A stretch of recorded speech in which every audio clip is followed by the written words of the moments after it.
नमस्कार। आज है 26 मई, दिन गुरुवार। वक्त है जी बिजनेस की बहुत ही खास पेशकश इंडिया 360 का, जो है बिजनेस जगत का नंबर 1 प्राइम टाइम शो। दिन भर की बड़ी खबरों का रोज की तरह करेंगे 360 डिग्री एनालिसिस। लेकिन सबसे पहले वो खबरें जो बनी आज की सुर्खियां।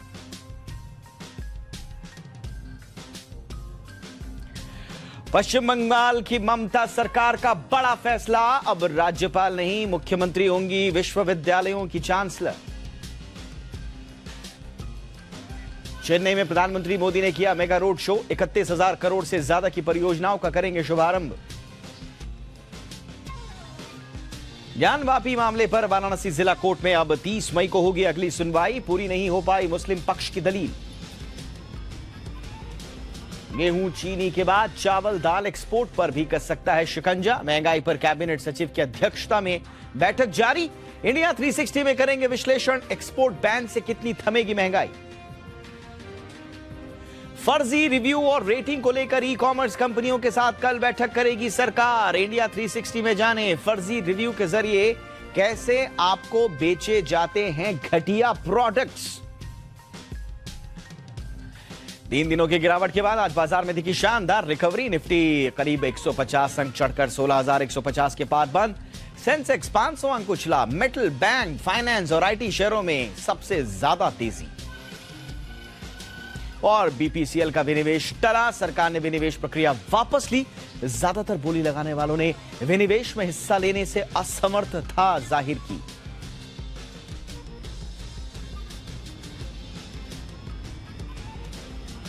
ये थी हेडलाइंस। अब जरा सुबह से लेकर शाम तक क्या क्या हुआ, कैसे खबरों का फ्लो आगे बढ़ रहा था, दिन भर दिखाते हैं आपको न्यूज अपडेट में।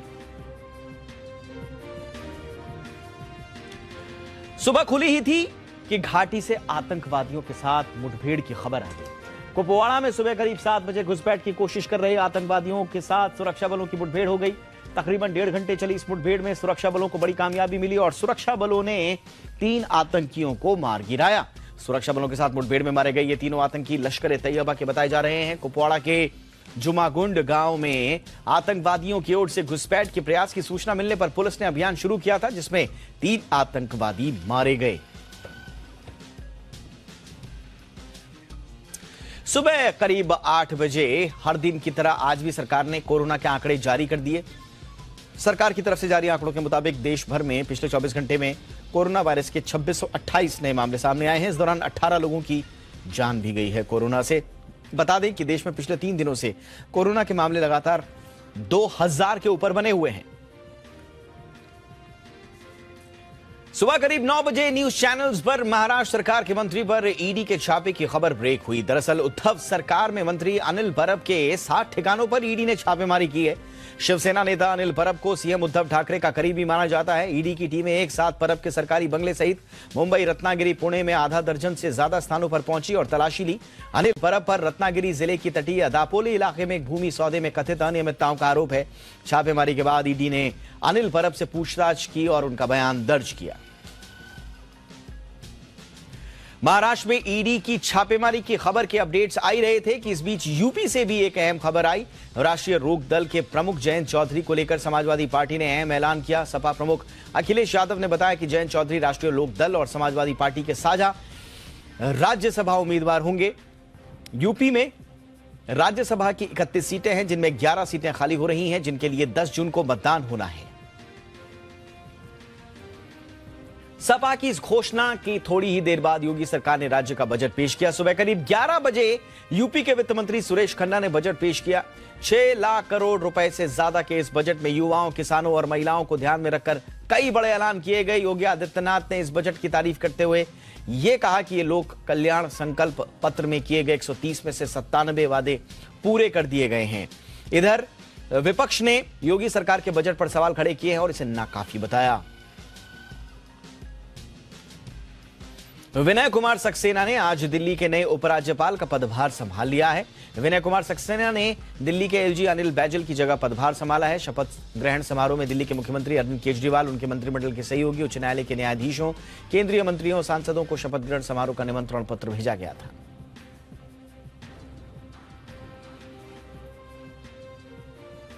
और हरियाणा सरकार ने सुबह करीब 11 बजे पेरेंट्स के लिए एक अहम सूचना जारी की। सरकार ने प्रदेश के सभी सरकारी स्कूलों में ग्रीष्मकालीन अवकाश की घोषणा की। प्रदेश के तमाम सरकारी स्कूलों में 1 जून से 30 जून तक गर्मियों की छुट्टियां रहेंगी। शिक्षा विभाग की ओर से यह आदेश जारी कर दिया गया।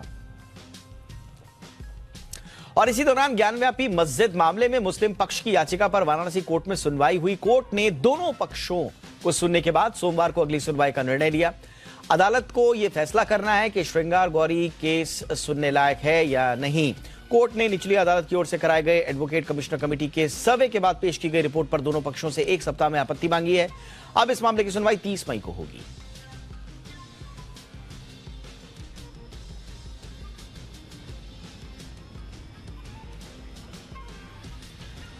और आइए अब रुक करते हैं बड़ी खबर का जो पश्चिम बंगाल से आई है। पश्चिम बंगाल की मुख्यमंत्री ममता बनर्जी जल्द ही राज्यपाल की जगह राज्य विश्वविद्यालयों की चांसलर बन जाएंगी। जी हां, बंगाल कैबिनेट ने फैसला लिया है कि अब राज्य संचालित यूनिवर्सिटीज की चांसलर मुख्यमंत्री ममता बनर्जी होंगी, ना कि राज्यपाल। इससे संबंधित बिल को जल्द ही विधानसभा में पेश किया जाएगा। पश्चिम बंगाल के शिक्षा मंत्री ने कैबिनेट की बैठक के बाद यह जानकारी दी है। ज्यादा जानकारी के लिए इस वक्त हमारे साथ जुड़ चुकी हैं हमारी संवाददाता पूजा मेहता। पूजा, बताइए क्या फैसला लिया है पश्चिम बंगाल सरकार ने और यह फैसला लागू होने के लिए क्या क्या करना होगा? दीपक, देखिए, फिर एक नया विवाद पश्चिम बंगाल में और फिर एक बार राज्य सरकार और राज्यपाल आमने सामने है। आज कैबिनेट की बैठक थी और उसी में यह तय किया गया कि राज्य में जितनी भी यूनिवर्सिटीज है, यानी कि जितनी स्टेट यूनिवर्सिटीज है, वहां पर चांसलर के तौर पर दर्जा दिया जाएगा मुख्यमंत्री ममता बनर्जी को। हालांकि अब तक हम जो ट्रेडिशन देखते आते हैं या फिर एक्ट में जो लिखा हुआ है कि जो राज्यपाल होते हैं वो स्टेट यूनिवर्सिटीज के चांसलर होते हैं, लेकिन लगातार हम देखते आए हैं कि इस राज्यपाल यानी कि जगदीप धनखड़ के टेन्योर में लगातार राज्य सरकार और राज्यपाल आमने सामने रहे हैं। अलग अलग इश्यूज पर जो है विवाद हुआ है, तो फिर एक बार नया विवाद। लेकिन सबसे बड़ी बात यह है कि ये कैबिनेट में जरूर तय किया गया हो, लेकिन इस एक्ट को अमेंड करना होगा, जिस वजह से ये ठीक करना होगा कि ये एक्ट जो है अमेंड हो और वेस्ट बंगाल लेजिस्लेटिव असेंबली में इसको पास करना होगा। लेकिन बॉल जो है वो राज्यपाल के कोर्ट में है, क्योंकि एक्ट को जब अमेंड किया जाएगा तो एक्शन देना होगा खुद राज्यपाल को। तब देखना ये दिलचस्प होगा कि आखिरकार राज्यपाल जो है वो अपना एक्शन देते हैं कि नहीं, कि इस एक्ट में अमेंडमेंट इस तरह किया जाए कि उनके जगह पर जो है मुख्यमंत्री ममता बनर्जी को स्टेट यूनिवर्सिटीज के चांसलर के तौर पे दर्जा दिया जाए। पूजा, कोई खास वजह थी क्या इस तरह का फैसला लेने को लेकर? क्या वहां की जो यूनिवर्सिटीज हैं उनमें कोई सीधा टकराव मुख्यमंत्री ममता बनर्जी और राज्यपाल धनखड़ के बीच में देखने को मिला था क्या? देखिए, चांसलर होने के नाते कई बार हमने देखा है कि राज्यपाल ने कुछ इंस्ट्रक्शंस दिए हैं स्टेट यूनिवर्सिटीज को या फिर इस यूनिवर्सिटी के वाइस चांसलर्स को, जो बहुत बार जो है राज्य सरकार को नहीं पसंद आया है। उसके अलावा राज्य सरकार लगातार नाराज होती रही है राज्यपाल पर, क्योंकि कई ऐसे बिल है जो अभी भी पेंडिंग है और राज्यपाल ने अपना एक्शन नहीं दिया है। कई ऐसे डॉक्यूमेंट्स उन्होंने बुलाए हैं और वो डॉक्यूमेंट्स देने के बाद ही वो अपना एक्शन देंगे। लेकिन आरोप लगा रही है राज्य सरकार की कई बिल जो है राज्यपाल के पास पेंडिंग है, वो अपना एक्शन नहीं दे रहे हैं। और जहां तक यूनिवर्सिटीज की बात है, उनका कहना है कि वो चांसलर के तौर पे ज्यादा इंटरफेरेंस कर रहे हैं और राज्य सरकार के फंक्शनिंग में और स्टेट एजुकेशन डिपार्टमेंट के फंक्शनिंग में दिक्कतें हो रही है। इसलिए अगर मुख्यमंत्री ममता बनर्जी चांसलर बन जाती है तो स्ट्रीमलाइन हो जाएगा और जो राज्य सरकार चाहती है, किसी यूनिवर्सिटी में डिसीजन लेना चाहती है या फिर स्टेट एजुकेशन डिपार्टमेंट कोई रिफॉर्म्स लाना चाहते हैं, तो वो इजीली कर पाएंगे, क्योंकि यहाँ पर खुद मुख्यमंत्री ममता बनर्जी को वो डिसीजन लेना होगा और हाँ या ना का जवाब उनको खुद को देना होगा, और ना ही उनको वेट करना होगा कि राज्यपाल के पास वो जाएगा और फिर वो अपनी मंजूरी देंगे। बिल्कुल। और जिस तरह से हालिया हमने सुना था कि जो कुलपतियों की जो नियुक्ति होती है, वाइस चांसलर जो यूनिवर्सिटीज हैं, उनमें लगातार ममता बनर्जी ये आरोप लगाती आ रही हैं कि राज्यपाल धनखड़ उसमें दखलंदाजी कर रहे हैं वाइस चांसलर्स की नियुक्ति में, और इसीलिए ममता बनर्जी सरकार ने ये फैसला लिया है। हालांकि ये पहला फैसला नहीं होगा किसी सरकार का। केरल में भी राज्यपाल की जगह मुख्यमंत्री को स्टेट यूनिवर्सिटी का चांसलर बनाने की बात उठ चुकी है। महाराष्ट्र असेंबली में भी इसी तरह के वाइस चांसलर की नियुक्ति प्रक्रिया में बदलाव की बात हो चुकी है। तेलंगाना में भी ऐसे एक्ट लाने पर बात हुई थी। बिहार में भी 3 यूनिवर्सिटीज नई घोषणा की गई हैं और उसके चांसलर मुख्यमंत्री नीतीश कुमार ही होंगे, ऐसी बात उभरकर सामने आई थी। बहरहाल अब देखते हैं कि पश्चिम बंगाल में ये जो नया बवाल उठा है ये अब किस तरह का आगे रूप लेता है और इसकी परिणति क्या होती है। बहरहाल बहुत बहुत शुक्रिया पूजा इस तमाम जानकारी के लिए। आइए और अब शुरू करते हैं आज की हमारी कवर स्टोरी।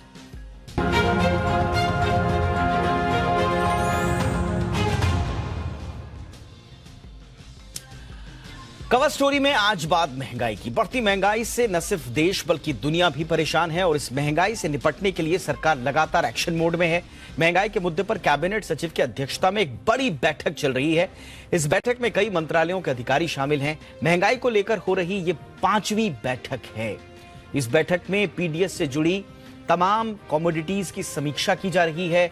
कमोडिटीज के एक्सपोर्ट पर बैन का फैसला भी लिया जा सकता है। अभी गेहूं और शुगर पर कैप भी लगा है, गेहूं पर तो बैन ही लग गया था।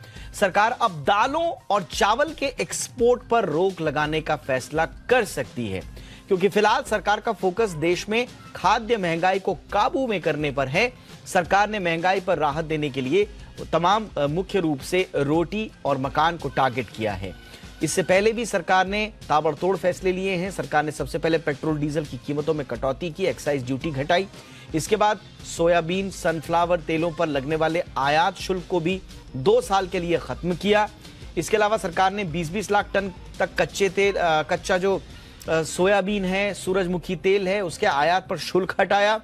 इससे कीमतों में 3 से 5 रुपए प्रति लीटर की कमी आने की उम्मीद भी जाहिर की जा रही है। इसके बाद गेहूं के एक्सपोर्ट पर बैन लगाया गया सशर्त। सरकार ने चीनी एक्सपोर्ट की सीमा भी तय की। 1 करोड़ टन से ज्यादा की चीनी के निर्यात पर रोक लगी है। साथ ही घर बनाने की लागत घटाने के लिए स्टील के आयात शुल्क में भी कटौती हुई। गेहूं के निर्यात पर भी रोक लगी। ये रोक इसलिए लगाई गई ताकि आटे और गेहूं की बढ़ती कीमतों पर लगाम लगाई जा सके। विश्लेषकों का यह कहना है कि पिछले दिनों पेट्रोल डीजल में टैक्स कटौती और लोहा, इस्पात, कोयला, प्लास्टिक और सीमेंट की कीमतों को कम करने के लिए उससे महंगाई को काबू में करने में मदद जरूर मिलेगी। विशेषज्ञों का यह भी कहना है कि इन उपायों से खुदरा महंगाई कम हो सकती है। उनका यह भी कहना है कि मई में खुदरा महंगाई दर घटकर 6.5 से 7 के आसपास फीसदी रहने की संभावना है। इसके अलावा जून के बाद महंगाई में 0.40% तक की गिरावट भी आ सकती है, लगभग आधा फीसदी की। नोमुरा का यह भी कहना है कि पेट्रोल और डीजल में कर कटौती का फायदा जरूर मिलेगा। इसका सीधा असर महंगाई पर पड़ेगा। महंगाई दर में जैसा हमने आपको बताया कि लगभग आधा फीसदी के आसपास कमी आने की उम्मीद भी है। जाहिर है सरकार की कोशिश है कि रिकॉर्ड स्तर पर पहुंच चुकी महंगाई को कम किया जाए। सरकार ने ये कदम कितने कारगर होंगे आगे चलकर, उसका असर कब दिखेगा, अब इस सबका सबको इंतजार रहेगा। लेकिन सरकार के साथ आरबीआई भी महंगाई को काबू करने के लिए लगातार कदम उठाने की कोशिश कर रहा है। इस वक्त मेरे साथ ज्यादा जानकारी के लिए और इस मुद्दे पर बातचीत करने के लिए जानी मानी अर्थशास्त्री वृंदा जागीरदार मैडम जुड़ चुकी हैं। वृंदा मैम, बहुत बहुत स्वागत है आपका। मैम, अब खबर यह आ रही है कि दूसरी कमोडिटीज के एक्सपोर्ट पर भी बैन लगाया जा सकता है। हालांकि हम इसके 2 पक्ष देख रहे हैं। कुछ लोग बहुत खुश नहीं हैं एक्सपोर्ट बैन को लेकर, उनके अलग अलग दलीलें हैं। उनका कहना था कि एक्सपोर्टर्स पर मार पड़ेगी, किसानों को भी ज्यादा फायदा हो रहा था। लेकिन दूसरी तरफ वो तबका भी है जो कह रहा था कि आप समय रहते अगर जिस तरह से इंटरनेशनल मार्केट में डिमांड बढ़ रही है उसके रहते अगर आपने एक्सपोर्ट बैन नहीं लगाया तो आगे चलकर उसके रेपरकशंस हमको झेलने पड़ सकते हैं। इस वक्त आप किस तरह से विश्लेषित करेंगी सरकार के इन कदमों को? आपने कहा कि विश्व भर में इन्फ्लेशन का प्रॉब्लम अभी नंबर 1 प्रॉब्लम है। देखिए 2008 से 2020 तक ग्लोबल इन्फ्लेशन करीब 2.9% था, लेकिन अभी जो है ग्लोबल इन्फ्लेशन 6.7% तक हो गया है। तो पूरी दुनिया में इन्फ्लेशन का प्रॉब्लम जो है वो अभी बहुत ही इम्पोर्टेंट है। अभी ये इन्फ्लेशन केवल खाद्य पदार्थ में ही नहीं है, फूड इन्फ्लेशन तो बढ़ रहा है, बिल्कुल बढ़ रहा है, लेकिन साथ ही साथ बाकी जो नॉन फूड आइटम्स हैं उनके प्राइसेस भी बढ़ रहे हैं। फर्टिलाइजर्स, केमिकल्स, मेटल्स, सब प्राइसेस बढ़ रहे हैं। सो इनपुट प्राइसेस बढ़ रहे हैं। तो इससे क्या हो रहा है कि सप्लाईज पर इसका सीधा सीधा असर पड़ रहा है और मैन्युफैक्चरिंग पर उसका असर दिख रहा है और प्राइसेस बढ़ रहे हैं। और एग्रीकल्चर में जहां तक बात है जब फर्टिलाइजर प्राइसेस बढ़ जाते हैं तो इनपुट प्राइसेस, फर्टिलाइजर, एनर्जी, जब प्राइसेस बढ़ जाते हैं तो कॉस्ट ऑफ प्रोडक्शन भी बढ़ जाता है, उसके चलते खाद्य पदार्थ की कीमतें भी बढ़ जाती हैं। तो इसलिए अभी राइट नाउ जो है, जो सप्लाईज पे जो ह्यूज इम्पैक्ट पड़ा है, एक तो जैसे मैंने कहा कि इनपुट प्राइसेस बढ़ रहे हैं, और दूसरा जो है, जो यूक्रेन और रशिया के बीच में जो वॉर चला है, उससे पूरी सप्लाई चेन डिसरप्ट हो गई है, सप्लाई चेन प्रोडक्शन में डिसरप्ट हुई है, और साथ ही साथ यूक्रेन और रशिया जो है वो यूरोप का फूड बास्केट है, कोई 25-30% ऑफ फूड ग्रेन्स यहाँ से, इस एरिया से जाता है। तो अभी इसलिए ये इसमें बहुत डिस्ट्रप्शन हुआ है, इसके अभी के लिए ही नहीं, लेकिन देखिए जो सोइंग है वो भी नहीं हुई है यूक्रेन में और रशिया में, तो इसलिए आगे चलते भी हमको फूड की जो शॉर्टेज है उसके आसार दिख रहे हैं।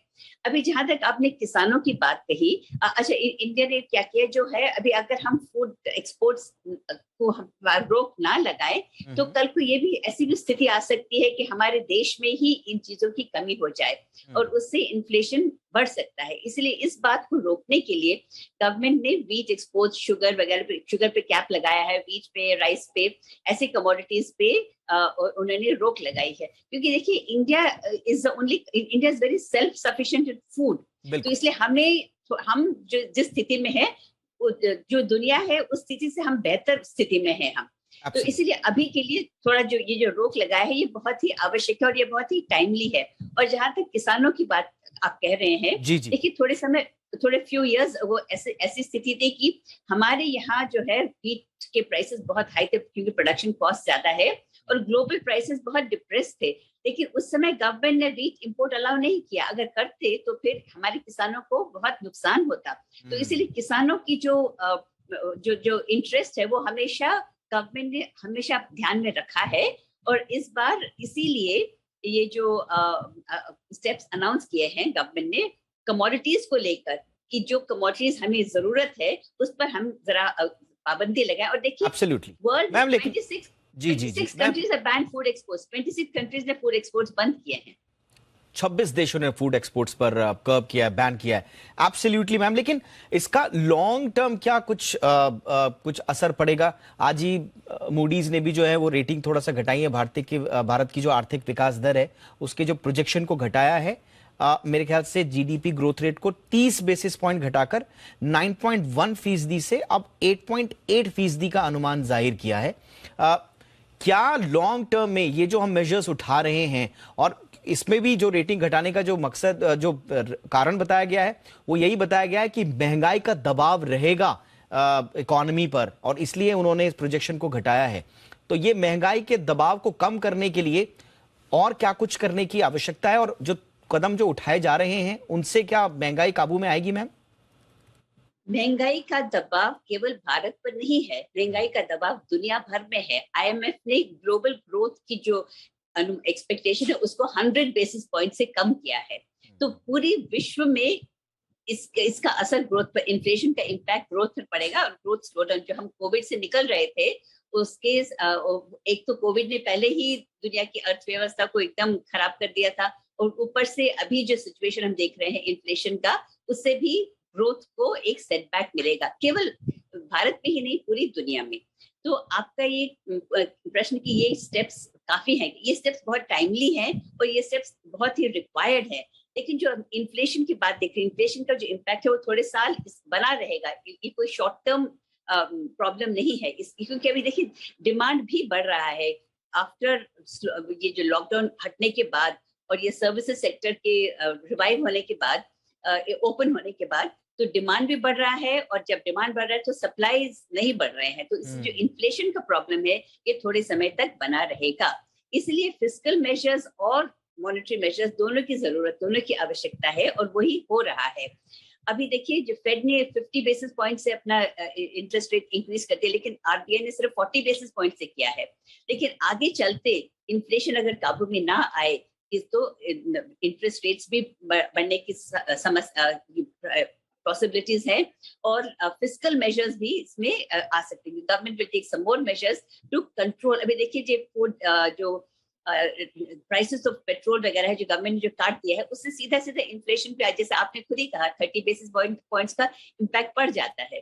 तो ऐसे काटेंगे, लेकिन गवर्नमेंट के पास अभी तो टैक्स कलेक्शन बहुत ही अच्छा है। जीएसटी देखिए एकदम रिकॉर्ड पर है, तो इसलिए ये पॉसिबल है। लेकिन फिस्कल पर भी लिमिटेशंस हैं, तो कितना तक गवर्नमेंट कर पाएगी, ये थोड़ा प्रश्न चिन्ह रहेगा आगे चलते।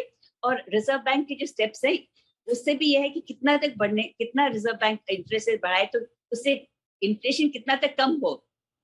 लेकिन इन्फ्लेशन की जो ट्रांसमिशन है उसको रोकना है, इन्फ्लेशन एक्सपेक्टेशन जो है उसको रोकना है। इसलिए ये मेजर जो रिजर्व बैंक ले रही है और जो गवर्नमेंट ले रही है, उससे इन्फ्लेशन पर जरूर अच्छा इम्पैक्ट होगा। बहुत बहुत शुक्रिया मैम इस तमाम जानकारी के लिए। और महंगाई का आगे का आउटलुक किस तरह का रहेगा और सरकार जो कदम उठा रही है उसका क्या असर पड़ेगा, इसे हमें बहुत आसान भाषा में समझाने के लिए आपका बहुत बहुत शुक्रिया। चलिए आगे बढ़ते हैं और इस वक्त की एक बड़ी खबर का रुख करते हैं। सीबीआई ने एक बड़ी कार्रवाई की है यस बैंक डीएचएफएल फ्रॉड मामले में, और सीबीआई ने मुंबई के कारोबारी अविनाश भोसले को गिरफ्तार किया है। जी हां, DHFL yes bank fraud case में सीबीआई की यह बड़ी कार्रवाई, डीएचएफएल यस बैंक फ्रॉड मामले में यह गिरफ्तारी हुई है और मुंबई के कारोबारी अविनाश भोसले को गिरफ्तार किया गया है। एबीआईएल ग्रुप के प्रमोटर हैं अविनाश भोसले। तरुण शर्मा इस वक्त मेरे साथ, मेरे सहयोगी जुड़ चुके हैं पूरी जानकारी के साथ। बताइए तरुण, क्या कार्रवाई हुई है सीबीआई ने और पूरी खबर क्या है? बिल्कुल, मैं बताना चाहूंगा कि सीबीआई ने एक आज बड़ी कार्रवाई करते हुए अविनाश भोसले, जो कि एबीआईएल अविनाश भोसले इंफ्रास्ट्रक्चर लिमिटेड के प्रमोटर हैं, उनको आज अरेस्ट किया है डीएचएफएल यस बैंक के केस में। अब ये सिर्फ महाराष्ट्र की सरकार, महाराष्ट्र की पॉलिटिक्स के लिए एक बहुत बड़ा नाम है अविनाश भोसले, जो महाराष्ट्र की राजनीति को थोड़ा बहुत भी समझते हैं। अविनाश भोसले की ताकत को वो जानते हैं। कई इनके ऊपर पहले भी इन्फोर्समेंट डायरेक्टरेट का भी केस रजिस्टर है, बेनामी के अंदर इनकम टैक्स के बेनामी में भी इनके केस रजिस्टर है। साथ ही कई ऐसे बड़े जो ब्यूरोक्रेट्स हैं उनके साथ इनके लिंक इनकम टैक्स की बेनामी की इन्वेस्टिगेशन में सामने आए थे, और अब सीबीआई ने डीएचएफएल यस बैंक में के केस में इनको अरेस्ट कर लिया है। और साथ ही एक बड़ी एनबीएफसी, जो मुंबई बेस्ड बड़ी एनबीएफसी है, उनसे इन्होंने लोन लिया था, वो लोन भी जांच के दायरे में है। और अब जब एक डीएचएफएल का तो मामला खुल ही रहा है, जो और साथ साथ अब हो सकता है कि जो मुंबई बेस्ड जो बड़ी एनबीएफसी है, वो जो जांच है वो भी अब अविनाश भोसले से उनसे पूछा जाएगा, क्योंकि कई हिडन हैं जो इन्वेस्टिगेशन एजेंसीज के हाथ लगी हुई हैं, सारी इन्वेस्टिगेशन एजेंसीज के। और इस केस के अंदर सभी इन्वेस्टिगेशन एजेंसीज काम कर रही हैं, चाहे वो इनकम टैक्स हो, चाहे ईडी हो, चाहे सीबीआई हो, चाहे एसएफआईओ हो। तो अब ये एक बड़ी डेवलपमेंट आज महाराष्ट्र मुंबई में हुई है। सीबीआई ने एक बड़ा एक्शन आज किया है। बहुत बहुत शुक्रिया तरुण इस तमाम जानकारी के लिए। तो ये बड़ी कार्रवाई हुई है DHFL yes bank fraud case में, और इसमें अविनाश भोसले पर जो कार्रवाई हुई है, उनको फ्रॉड मामले में गिरफ्तार कर लिया गया है। जैसा कि तरुण भी बता रहे थे कि महाराष्ट्र की राजनीति में जाना माना नाम और अच्छा खासा दखल रखने वाले पहले से ही रडार में थे, अब इन्हें गिरफ्तार किया गया है। बहुत बहुत शुक्रिया तरुण इस तमाम जानकारी के लिए। आगे बढ़ते हैं, इस खबर पर नजर आगे भी रहेगी। बहरहाल आगे बढ़ते हैं। अमेजॉन, फ्लिपकार्ट जैसे ऑनलाइन शॉपिंग प्लेटफॉर्म्स पर फर्जी रिव्यूज को लेकर सरकार सख्त हो गई है। इस मामले में सरकार कल यानी शुक्रवार को ई कॉमर्स प्लेटफॉर्म्स के साथ बैठक करने वाली है। इस बैठक में देश की सभी ई कॉमर्स कंपनियां शामिल होंगी। आखिर क्यों सरकार को रिव्यूज पर सख्ती बरतने की जरूरत पड़ी और किस तरह से ये फर्जी रिव्यू आपका नुकसान करते हैं, ये रिपोर्ट देखिए। ऑनलाइन कोई भी प्रोडक्ट खरीदने से पहले हम उसकी रेटिंग और रिव्यू देखते हैं। जिस प्रोडक्ट को ज्यादा और बेहतर रिव्यू मिले होते हैं, हमें लगता है कि उस प्रोडक्ट को खरीदने का फैसला सही है क्योंकि वो अच्छा है। लेकिन क्या आप जानते हैं, ये सब एक धोखा है। फेक रिव्यू और रेटिंग के जरिए घटिया प्रोडक्ट बेचने की कोशिश भी की जाती है। फेक रिव्यू ऐसे रिव्यू होते हैं जिन्हें किसी असली ग्राहक द्वारा नहीं लिखा जाता। ब्रिटेन के एक कंज्यूमर ग्रुप विच ने 2021 में एक रिसर्च की। विच की रिसर्च के मुताबिक अमेजॉन पर बिकने वाले प्रोडक्ट्स के कई वेबसाइट फर्जी रिव्यू बेच रही हैं। कुछ वेबसाइट तो थोक में फर्जी रिव्यू बेचती हैं। इस तरह के रिव्यू लिखने वालों को या तो इसके लिए भुगतान किया जाता है या फिर उन्हें प्रोडक्ट आदि के रूप में इंसेंटिव मिलता है। इंटरनेट पर तमाम ऐसे ग्रुप और प्लेटफॉर्म मौजूद हैं जो मनचाहे रिव्यू रेटिंग दिलवाने का दावा करते हैं। फेक रिव्यू लिखने वाले की कमाई का आंकड़ा भी कम चौंकाने वाला नहीं है। ऐसे लोग हर महीने $10,000 तक कमा लेते हैं। कई बार इन लोगों को मुफ्त के प्रोडक्ट भेज दिए जाते हैं। फर्जी रिव्यू के खिलाफ एक्शन इसलिए भी जरूरी हो जाता है क्योंकि ज्यादातर लोग रिव्यू देखकर प्रोडक्ट खरीदते हैं। अमेरिका में 82% वयस्क ऑनलाइन कुछ खरीदने से पहले रिव्यू जरूर पढ़ते हैं। 16.2% ग्राहकों का कहना है कि वो रेटिंग के आधार पर उत्पाद का चुनाव करते हैं। क्या लोगों को फेक रिव्यू रेटिंग की जानकारी है? तो उसका जवाब है हाँ। 20.8% वयस्क अमेरिकियों कहना है कि वो केवल वेरीफाइड विक्रेताओं के रिव्यू पर ही भरोसा करते हैं, जबकि 4.1% का कहना है कि उन्हें रिव्यू पर बिल्कुल भी भरोसा नहीं है। वहीं भारत की बात करें तो एक सर्वे के मुताबिक 62% लोग मानते हैं कि ऑनलाइन प्रोडक्ट रिव्यू को जानबूझकर पॉजिटिव बनाया जाता है।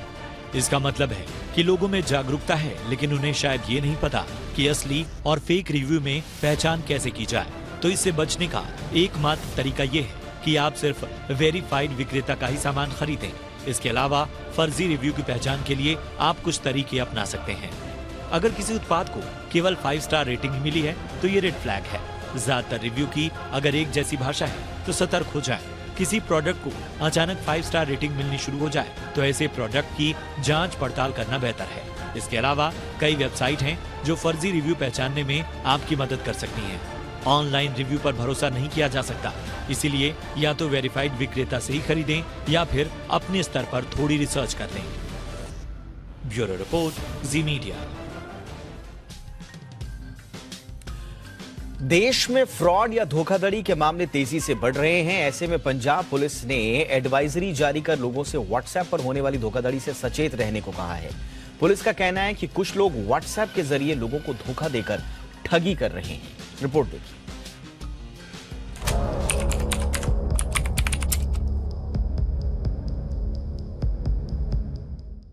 दुनिया भर में लोग चैटिंग के लिए सबसे ज्यादा व्हाट्सएप का इस्तेमाल करते हैं, लेकिन अब जालसाज भी व्हाट्सएप के जरिए धोखाधड़ी करने में जुट गए हैं। खुद पंजाब पुलिस ने इसको लेकर चेतावनी जारी की है। पंजाब पुलिस के स्टेट साइबर क्राइम सेल ने लोगों को चेतावनी दी है कि वे सावधान रहें। साइबर क्राइम सेल के मुताबिक नकली व्हाट्सएप आईडी का इस्तेमाल करके सरकार के नाम पर वसूली की जा रही है। साइबर सेल का कहना है कि यदि कोई ऐसा मामला सामने आता है तो तुरंत इसकी जानकारी टोल फ्री नंबर 1930 पर दी जाए। पंजाब में 1 महीने से भी कम समय में ऐसे 2 मामले सामने आ चुके हैं जिनमें धोखाधड़ी करने वालों ने खुद को वीवीआईपी बताया और लोगों को ठगने की कोशिश की।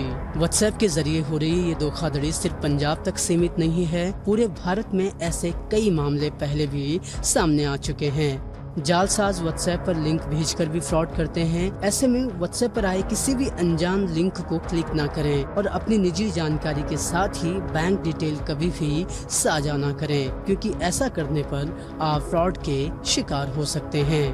Bureau report, Zee media.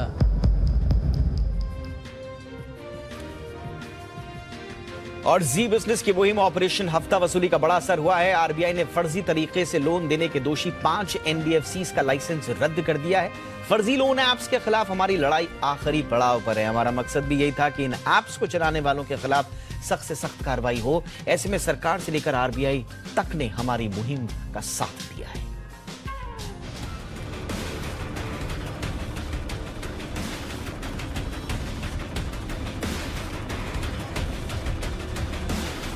जी बिजनेस की ऑपरेशन हफ्ता वसूली की मुहिम का बड़ा असर हुआ है। आरबीआई ने फर्जी तरीके से लोन बांटने के दोषी पाए जाने पर 5 एनबीएफसीज का लाइसेंस रद्द कर दिया है। बता दें कि एक जिम्मेदार चैनल होने के नाते जी बिजनेस ने करीब 2 साल से ऑपरेशन हफ्ता वसूली के खिलाफ मुहिम छेड़ रखी है। इस दौरान आरबीआई और सरकार ने भी हमारी मुहिम का पूरा साथ दिया है। फर्जी लोन ऐप्स पर कार्रवाई की गई और इनके काले धंधे पर प्रहार हुआ, लेकिन बावजूद इसके डिजिटल ठगों की ठगी जारी रही। हमने भी हार नहीं मानी और फर्जी लोन ऐप्स के खिलाफ अपनी जंग जारी रखी। जोखिम लेते हुए स्टिंग ऑपरेशन को भी अंजाम दिया और बताया कि कैसे मोबाइल ऐप के जरिए ग्राहकों के साथ धोखाधड़ी और जबरन वसूली की जाती है। अब ऑपरेशन हफ्ता वसूली पर हुए एक्शन पर आते हैं। आरबीआई ने 5 एनबीएफसीज के 1 दर्जन से अधिक मोबाइल एप्लीकेशन को रडार पर लिया, जिसमें UBM securities, Anashri Finvest, Chadha finance, Alexi Trackon और झुरिया फाइनेंशियल शामिल है। ये थर्ड पार्टी के तौर पर मोबाइल लोन ऐप के जरिए कस्टमर्स को लोन देते थे। इनमें से UBM securities fast app tech mobile app के जरिए लोन देती थी।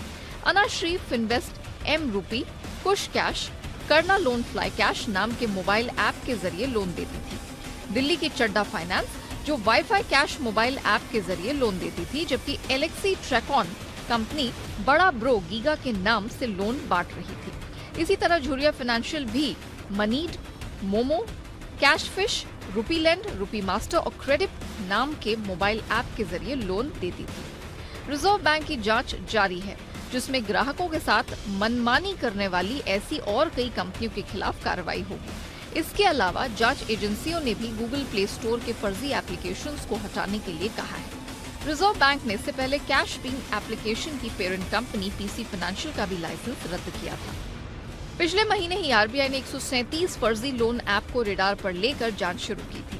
ऐसे ही सरकार ने भी डिजिटल डकैती में शामिल करीब 600 फर्जी लोन ऐप की पहचान की है। वहीं पिछले हफ्ते ही मुंबई साइबर क्राइम ब्रांच ने गूगल से उन 15 फर्जी लोन ऐप्स को प्ले स्टोर से हटाने को कहा है, जो कोरोना काल के दौरान या इसके बाद आए और ऊंची दर पर मजबूर कस्टमर्स को लोन देने का काम कर रहे थे। ऑपरेशन हफ्ता वसूली की मुहिम के असर की अगर बात करें तो आरबीआई ने 13 जनवरी 2021 को एक वर्किंग ग्रुप का गठन किया।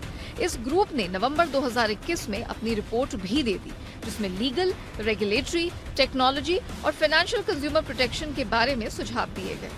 वर्किंग ग्रुप का मानना है कि सिर्फ ऑथेंटिक और वेरीफाइड फिनटेक कंपनियों को ही लोन देने की इजाजत होनी चाहिए।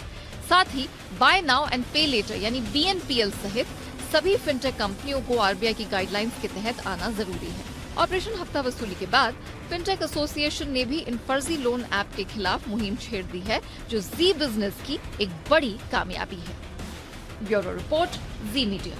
प्रधानमंत्री नरेंद्र मोदी आज हैदराबाद पहुंचे, जहां उन्होंने एक जनसभा को संबोधित किया। इस दौरान उन्होंने विपक्षी दलों पर जमकर निशाना साधा। पीएम मोदी ने कहा कि परिवारवादी पार्टी सिर्फ एक राजनीतिक समस्या नहीं है, बल्कि हमारे देश के लोकतंत्र और युवाओं की सबसे बड़ी दुश्मन भी है।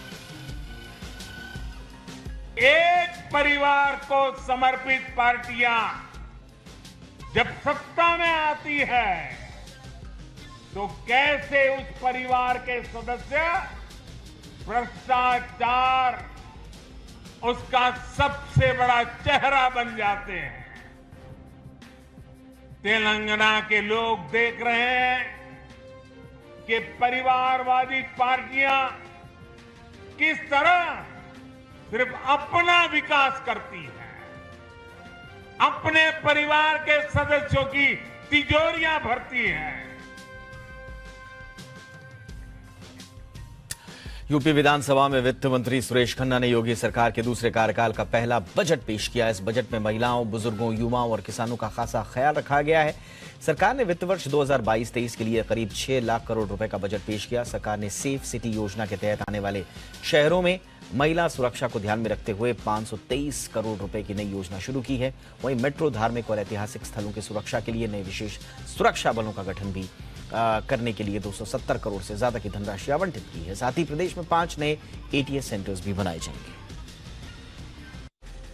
प्रदेश के आगामी 5 वर्षों के एक सर्वसमावेशी और समग्र विकास को ध्यान में रख करके तैयार किया गया एक विजन डॉक्यूमेंट के रूप में हम लोगों ने आज यहाँ पे प्रस्तुत किया है। और यह बजट उत्तर प्रदेश की 25 करोड़ जनता की जन आकांक्षाओं के अनुरूप प्रदेश के गांव, गरीब, किसान, नौजवान, महिलाएं और समाज के प्रत्येक तबके के हितों के लिए कार्य करने में सफल होगा, उसकी आधारशिला स्थापित करेगा। बजट अब तक का सबसे बड़ा बजट है। बिहार के जमुई की रहने वाली सीमा ने अपने हौसले से लोगों को एक नई राह दिखाई है। सीमा ने एक पैर खोने के बावजूद हिम्मत नहीं हारी और अपनी पढ़ाई जारी रखी। सीमा के हौसले को देखते हुए जिला प्रशासन ने उसे ट्राईसाइकिल दी है। वहीं अभिनेता सोनू सूद ने भी मदद की पेशकश की है।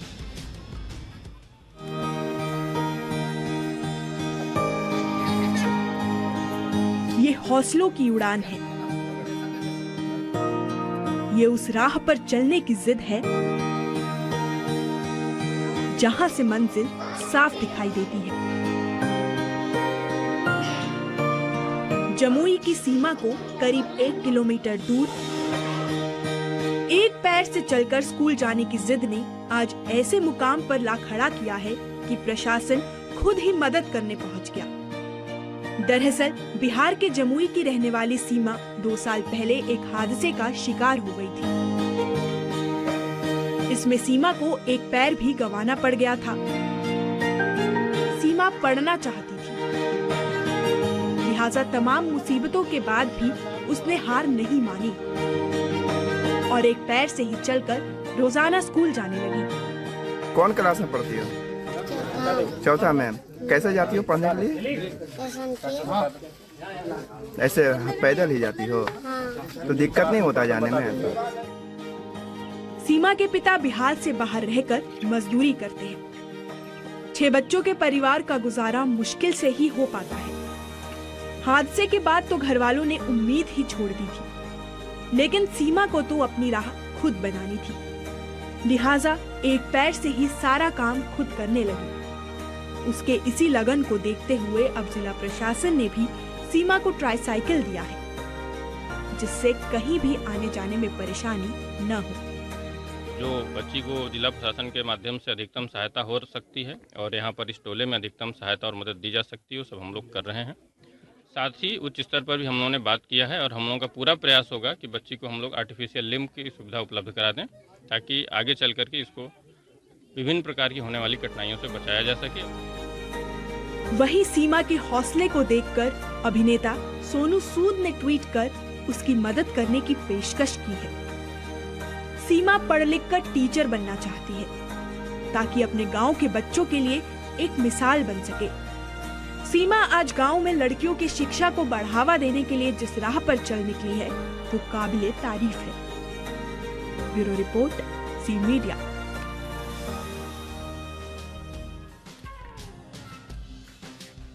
सीवान जिले में एक शादी में हाथी के भड़क जाने से भगदड़ मच गई। हाथी के भड़क जाने से लोग जान बचाने के लिए भागने लगे। हाथी इस कदर गुस्सा था कि उसने जमकर तोड़फोड़ की। बिहार के सिवान में उस वक्त अफरा तफरी मच गई जब बारात में आया हाथी ही भड़क गया। हाथी के भड़कने से गांव वाले जान बचाने के लिए इधर उधर भागने लगे। दरअसल महाराजगंज के पोखरा गांव में एक बारात आई थी। बारात की शोभा बढ़ाने के लिए हाथी को भी लाया गया था। सब कुछ ठीक चल रहा था, लेकिन द्वार पूजा के दौरान हाथी अचानक ही भड़क गया। हाथी के भड़कने की वजह से शादी के मंडप में भगदड़ मच गई। लोग भागने लगे। हाथी जबरदस्त गुस्से में था। उसने पंडाल गिरा दिया। जो कुछ भी सामने दिखा, हाथी ने खूब तोड़फोड़ की। हाथी को काबू करने के लिए लोगों को काफी मशक्कत करनी पड़ी। तकरीबन 2 घंटे उत्पात मचाने के बाद हाथी को किसी तरह से काबू में किया गया। Bureau report, Zee media. बात बाजार की कर लेते हैं। मंथली एक्सपायरी के दिन बाजार में निचले स्तर से शानदार रिकवरी देखने को मिली। इस रिकवरी में बाजार की 3 दिन की गिरावट का सिलसिला भी टूट गया। बाजार में आज कारोबार की शुरुआत मजबूती के साथ हुई थी, मगर धीरे धीरे गिरावट शुरू हो गई। शुरुआती घंटे के बाद ही बाजार लाल निशान में फिसल गया। दोपहर 2 बजे के बाद बाजार ने तगड़ा यू टर्न लिया और कारोबार के अंत में निफ्टी 144 अंक चढ़कर 16,170 के स्तर पर बंद। वहीं सेंसेक्स 503 अंक उछलकर 54,252 के लेवल पर बंद हुआ। पिछले 3 दिनों में बाजार की गिरावट में बाजार काफी हल्के हो गए थे और आज हल्के बाजारों में शॉर्ट कवरिंग आई। बाजारों को आज अमेरिकी फ्यूचर से भी अच्छा सपोर्ट मिला। मार्केट का पूरा एक्शन बताने के लिए इस वक्त मेरे साथ मेरे सहयोगी वरुण दुबे जुड़ गए हैं। Over to you Varun. देखिए, 2 दिन की लगातार गिरावट के बाद फाइनली आज मार्केट हरे निशान में बंद हुए हैं। और वैसे तो इसको 2 बड़े कारण हैं। एक, सबसे पहले तो ग्लोबली अगर आप देखेंगे तो यूएस के मार्केट्स ओवरनाइट अच्छे बंद हुए थे, दिन भर भी थोड़ा बहुत सपोर्ट मिला और इसी के लिए आपने देखा कि मार्केट्स में थोड़ी बहुत राहत थी, क्योंकि इंटरनेशनल भी कोई ख़राब खबर नहीं थी। दूसरा, आज मंथली एक्सपायरी थी और कहीं ना कहीं उसका एक बड़ा इम्पैक्ट जो है हमारे बाजार पे हुआ है और एक शॉर्ट कवरिंग जो है आज बाजार में साफ देखने मिली। इनफैक्ट अगर आप देखेंगे तो सेकेंड हाफ में एक शॉर्ट कवरिंग शुरू हुई और उसी के चलते आपने देखा कि निफ्टी जो है आज हरे निशान में बंद हुआ है। सबसे ज़्यादा सहारा कहाँ से मिला है, तो उन स्टॉक से मिला है जहाँ पे सबसे ज़्यादा पिटाई हुई थी। वहीं आज कवरिंग देखने मिली। मेटल काउंटर्स को आप देख लीजिए, निफ्टी के टॉप गेनर्स में टाटा स्टील, JSW स्टील जैसे काउंटर से सबसे ज़्यादा सहारा वहाँ से मिला। इसके अलावा बैंकिंग काउंटर से काफ़ी बड़ा सहारा मिला है। SBI देखिए, ये भी निफ्टी का एक टॉप गेनर बना हुआ था। इसके अलावा निफ्टी में अपोलो हॉस्पिटल, विप्रो जैसे काउंटर्स से, इनफैक्ट IT काउंटर्स जो थे वहाँ से भी काफ़ी हद तक सहारा मिला है। तो ये वो सेक्टर्स थे जिनमें काफ़ी हद तक प्रेशर देखने मिला है, खासकर मेटल्स और कहीं ना कहीं IT सेक्टर, और वहीं से काफ़ी हद तक आज शॉर्ट कवरिंग देखी गई है। इसके अलावा गेनर्स में देखेंगे तो डॉक्टर लाल, पूरे सीरीज़ में स्टॉक की अच्छी खासी पिटाई हुई, आज शॉर्ट कवरिंग हुई। वहीं जुबिलेंट फूडवर्क्स, नतीजे आने के पहले कहीं ना कहीं ब्रोकरेज हाउसेस ने अपडेट किया, उसका इम्पैक्ट देखने मिला। ITI, IOB जैसे काउंटर से जहाँ पे आज अच्छी खासी तेज़ी देखने मिली है। फोकस में इंटरग्लोब एविएशन था, क्योंकि नतीजे आए, हालांकि नतीजे इतने खास नहीं थे, लेकिन स्टॉक देखे काफ़ी बेहतरीन रिएक्शन देखने मिला। पॉलीप्लेक्स बेहतरीन नतीजों के चलते यहाँ पे तेज़ी देखने मिली, लेकिन गिरावट थी LT फूड्स में, क्योंकि अब माना जा रहा है कि जो चावल के एक्सपोर्ट्स है उस पर सरकार सख्ती बरत सकती है, उसका इम्पैक्ट देखने मिला। और सीक्वेंट साइंटिफिक नतीजे आए जो कि कमज़ोर थे, उसके चलते स्टॉक की अच्छी खासी पिटाई आज के ट्रेडिंग सेशन में हुई है। वहीं टॉप कॉल्स जो हमारे चैनल पे दिए गए, उसमें अडानी एंटरप्राइजेस, सुबह आपको अनिल जी ने कहा था कि स्टॉक में आप मंदी की पोजीशन बना सकते हैं, इनफैक्ट अडानी ग्रुप के स्टॉक्स में, और देखिए स्टॉक में अच्छी खासी गिरावट आज की ट्रेडिंग सेशन में देखने मिली। Balkrishna industries, Godrej Agrovet, torrent pharma जैसे काउंटर्स है जहाँ पे आपको खरीदारी की सलाह दी गई हमारे चैनल पे गेस्ट की तरफ से, और यहाँ पे बेहतरीन गेंस आज के ट्रेडिंग सेशन में देखने मिले हैं। लेकिन इनके अलावा जिन स्टॉक्स में गिरावट थी उसमें देखिए UPL, रिलायंस, निफ्टी में यहाँ से दबाव आया। इसके अलावा हेवल्स, चंबल फर्टाइजर जैसे काउंटर से जहाँ पे प्रेशर साफ देखने मिला। लेकिन एक बात तो साफ है कि ये आज एक कहीं ना कहीं कूल ऑफ वाला दिन था, और खासकर शॉर्ट कवरिंग का सहारा जो मार्केट को मिला है उसके चलते आपने देखा कि 2 दिन की लगातार गिरावट के बाद आज फाइनली मार्केट जो है हरे निशान में बंद हुआ है। शुक्रिया वरुण इस तमाम जानकारी के लिए। और जरा US मार्केट का हाल भी देख लेते हैं, वहां पर किस तरह का कारोबार शुरुआती दौर में चल रहा है। अब हरे निशान में शानदार तेजी के साथ US मार्केट कारोबार करते हुए नजर आ रहे हैं। डाउ जोन्स में आप देखिए 1.5% की तेजी, 483 अंक के उछाल के साथ 32,603 के लेवल पर कारोबार करता हुआ डाउ जोन्स। नैस्डैक आप देखिए लगभग 2% की जबरदस्त तेजी, 220 अंकों की तेजी के साथ 11,655 के लेवल पर नैस्डैक में कारोबार। 0.2 अंक S&P भी उछला हुआ नजर आ रहा है। प्रॉफिट मार्ट सिक्योरिटीज के डायरेक्टर अविनाश गोरक्षकर हमारे साथ जुड़ चुके हैं। अविनाश जी, बहुत बहुत स्वागत है। सब मार्केट आगे किस तरह का देखते हैं आप? शानदार रिकवरी हुई है, आगे ये रिकवरी जारी रहेगी सर, या कुछ अनिश्चितताएं देख रहे हैं? मुझे लग रहा है कि देखिए आज बाजार में जो बाइंग आ गई है वो ज्यादातर F&O एक्सपायरी के कारण शॉर्ट कवरिंग से हुई है। लेकिन अगर कल का सत्र देखें तो मुझे लग रहा है कि होपफुली अगर ग्लोबल मार्केट अच्छे पोजीशन में रहते हैं, डाउ और नैस्डैक में कोई कटौती नहीं आती, तो हमारे मार्केट में भी मोमेंटम जारी रहेगा। बैंकिंग, ऑटो, कैपिटल गुड्स, ये सारे जो सेक्टर्स है यहाँ पे मुझे लग रहा है कि फ्रंटलाइन कंपनी के निवेश का एक मौका मिल सकता है। बैंकिंग में SBI, ICICI bank, axis bank, यहाँ पे नजर रखिए। तो मुझे लग रहा है कि हल्का सत्र में भी एक अच्छा मोमेंटम जाएगा। जी, बहुत बहुत शुक्रिया अविनाश जी इस तमाम जानकारी के लिए। आगे बढ़ते हैं, कुछ अंतर्राष्ट्रीय खबरों का रुख करते हैं और बात पड़ोसी देश पाकिस्तान की। पाकिस्तान में सत्ता का खेल पिछले 6 महीनों से जारी है। इमरान सरकार को लेकर कितना ड्रामा हुआ ये पूरी दुनिया ने देखा, लेकिन अब इमरान खान सत्ता में वापसी के लिए एड़ी चोटी का जोर लगा रहे हैं।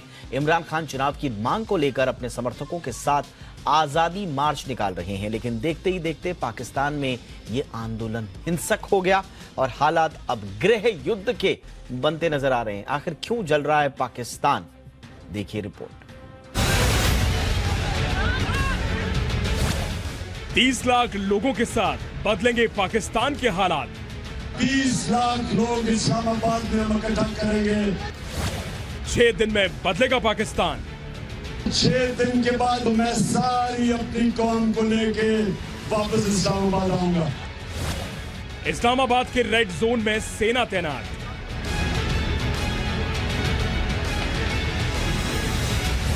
प्रदर्शनकारियों ने मेट्रो स्टेशन पर लगाई आग।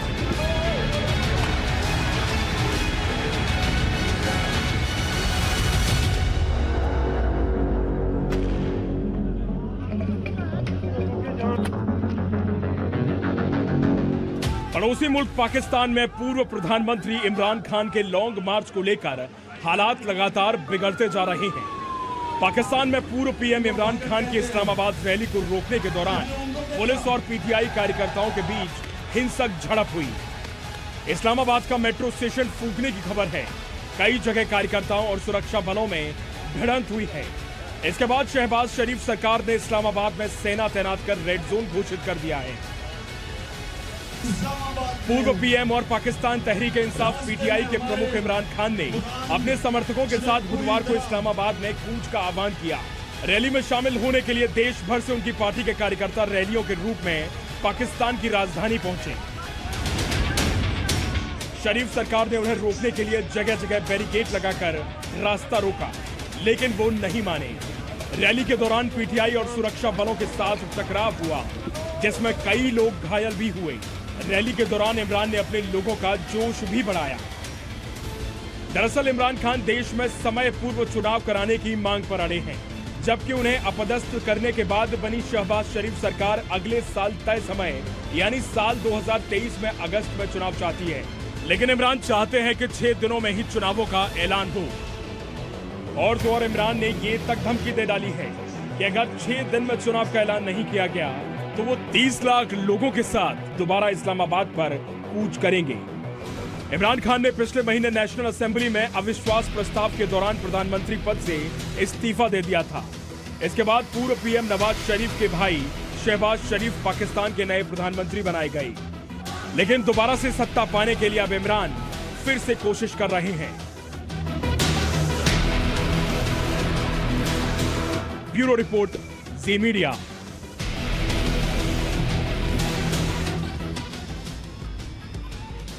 इमरान सत्ता को परेशान, उधर कगाली की कगार पर है पाकिस्तान। हिंसा और गृह युद्ध के हालातों के बीच पाकिस्तान में आर्थिक तंगी भी ऐसी आई है कि महंगाई 7वें आसमान पर है। आखिर कैसे पाकिस्तान में पेट्रोल और पैसों को लेकर शुरू हुई है हाय हाय, देखिए इस रिपोर्ट में। पाकिस्तान में पेट्रोल खत्म, लाहौर के एटीएम में नहीं है पैसे, मुश्किल में पाकिस्तानियों की जान, कंगाल हो गया पाकिस्तान। श्रीलंका के बाद अब पाकिस्तान में भी आर्थिक संकट की आहट सुनाई देने लगी है। बुधवार को पाकिस्तान के पूर्व क्रिकेटर मोहम्मद हफीज ने ट्वीट करके बताया कि लाहौर के पेट्रोल पंपों में पेट्रोल और एटीएम में पैसा खत्म हो गया है। मोहम्मद हफीज को अपने बयानों के लिए जाना जाता है। हाफिज ने कई मौकों पर क्रिकेट मामलों को लेकर पाकिस्तान क्रिकेट बोर्ड पर भी निशाना साधा है। और अब हाल ही में पूर्व ऑलराउंडर ने पाकिस्तान में आम आदमी के सामने आने वाली समस्याओं को लेकर ट्वीट किया है। हाफिज ने ट्वीट किया कि लाहौर में किसी भी पेट्रोल स्टेशन पर पेट्रोल उपलब्ध नहीं है, एटीएम मशीनों में नकदी उपलब्ध नहीं है। एक आम आदमी को राजनीतिक फैसलों का सामना क्यों करना पड़ता है।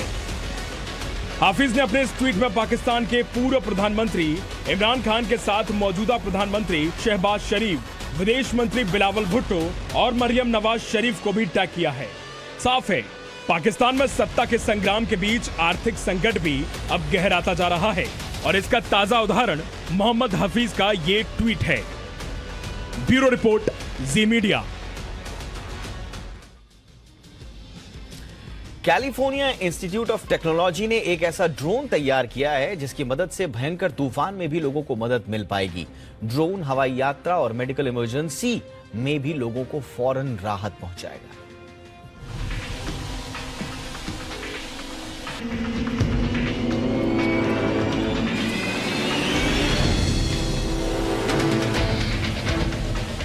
इस ड्रोन की सहायता से मुश्किल हालात में भी लोगों को फौरन मदद मिल सकेगी। California Institute of technology research ने ऐसे ड्रोन को तैयार किया है जो ताकतवर हवाओं के झोंकों से लड़ सकता है। तूफान आने पर तेज हवाओं में भी खुद को उड़ा सकता है। वैज्ञानिकों का मानना है कि अब इस तरह के ड्रोन की मदद से हवाई यात्रा से लेकर मेडिकल इमरजेंसी में भी क्रांति आ सकती है। We're here at Caltech where we're testing our drone in different wind conditions. Right now our wind simulator is running up to 50% speed, right, that's 13 miles an hour, and we're using smoke to visualize the airflow. इस तरह के drone को भविष्य के mission के तौर पर तैयार किया गया है। ये ड्रोन हवा में उड़ने वाली 3D कारों को एकदम सटीक ट्रैक कर सकेगा। ये ड्रोन रोबोट की भी मदद कर सकता है। यानी कठिन से कठिन काम को भी बेहद सुरक्षित तरीके से कर सकता है। इंस्टीट्यूट के रिसर्चर को इस पूरे सिस्टम को तैयार करने में 2 साल से भी ज्यादा का समय लग गया, क्योंकि कोरोना महामारी के कारण बीच में ही प्रोजेक्ट को रोकना पड़ा था। In the future, if we have like 3D flying car flying in the air, right, it's very important to have precise control because you want to make sure the flying car can track the trajectory very accurately. इंजीनियरों ने drone को कुछ इस तरह से बनाया है कि ये विमान की तरह दिखता है। इस ड्रोन की मदद से घायल यात्रियों तक फौरन मदद पहुंचाई जा सकेगी। साथ ही वैज्ञानिकों की योजना अब ऐसे विमान बनाने की है जो तूफान में भी तेज हवाओं का आसानी से मुकाबला कर सके। Bureau report, Zee media.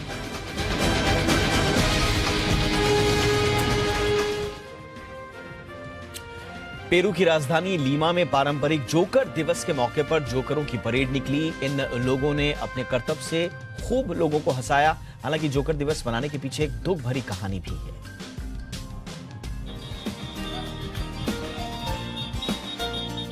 कहते हैं लॉफ्टर हर मर्ज की दवा है। पेरू की राजधानी लीमा में जब सड़कों पर सैकड़ों की संख्या में जोकर उतरे तो लोगों के चेहरे पर हंसी अपने आप ही आ गई। लीमा में जाकर हर किसी को अपने करतब से हंसाते नजर आए। कोई गा रहा था तो कोई डायलॉग बोलकर हंसा रहा था। सभी ने अपने चेहरे को अलग अलग रंगों से रंगा हुआ था। सड़कों पर उछल कूद करते ये जोकर मस्ती में सराबोर नजर आए। Es que vives en un mundo mágico que pocas personas pueden ingresar. Es un mundo de colores, es un mundo de amor, de fantasía, pero también de muchas emociones. Estoy orgulloso de ser payaso y de pertenecer uno más de ellos. Creo que todos tenemos un payaso dentro, pero pocas personas llegan a descubrirla o logran soltarla. दरअसल Lima में पारंपरिक joker दिवस मनाया जा रहा है। इस मौके पर कलाकारों ने अपने लुक को अनोखा अंदाज देने के लिए खूब मेहनत की। मेकअप के जरिए सजे सवरे और चेहरे को किसी कार्टून कैरेक्टर का लुक दिया। तस्वीरों में आप देख सकते हैं कि जोकर का रूप लिए ये कलाकार किस कदर सड़कों पर धमाल मचा रहे हैं।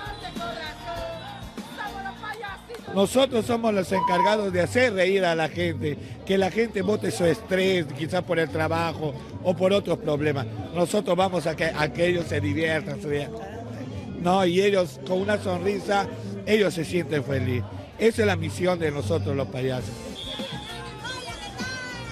पेरू के लोग 1987 से टोनी पेरेजिल को श्रद्धांजलि के रूप में जोकर दिवस मनाते आ रहे हैं। पेरेजिल को the clown of the poor के रूप में भी जाना जाता है। टोनी पेरेजिल 1980 के दशक में खुशियां फैलाने के लिए लीमा के पड़ोसी इलाकों का दौरा किया करते थे, लेकिन अपने अंतिम दिनों में वो एकदम अकेले पड़ गए थे। Bureau report, Zee media. ये था आज का इंडिया 360। हैशटैग याद रखिए, हैशटैग जी इंडिया 360। कोई राय, कोई सुझाव तो जरूर दीजिएगा। नमस्कार।